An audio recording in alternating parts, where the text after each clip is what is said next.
ბედის მატრიცაში ყველა ასპექტი მნიშვნელოვანია, მაგრამ ეს წითელი სივრცე და ზოგადად ეს წითელი სივრცეები წარმოადგენენ ჩვენ მთავარ წამყვან ბლოკებს, ჩვენ არაცნობიერ შიშებს და იმ შემოფერხებელ ძალას, რაც ზოგადად გვექმნის ძალიან ბევრ ჩელენჯს და ხელს გუშლის, რომ ჩვენი ცხოვრება იყოს უფრო მეტად ბედნიერი და უფრო მეტად წარმატებულები ვიყოთ და უკეთ გავეცნოთ საკუთარ თავსაც.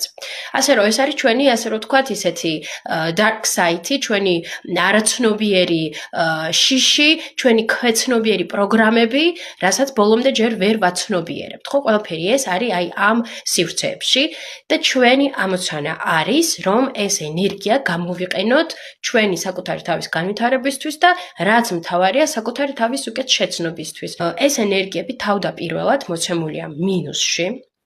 და ჩვენი ამოცანაა, რომ ეს ენერგიები გადავიყვანოთ პლუსში. თუ გაინტერესებს ეს ინფორმაცია და თუ გინდა რომ უფრო ვრცელი ინფორმაცია მიიღოთ კონკრეტულად შენს ბედის მატრიცასთან დაკავშირებით, შეგიძლიათ ჩაეწორო ჩემთან ბედის მატრიცის სესიაზე და მიიღო უფრო სრული ინფორმაცია და უკეთ გაეცნო საკუთარ თავს.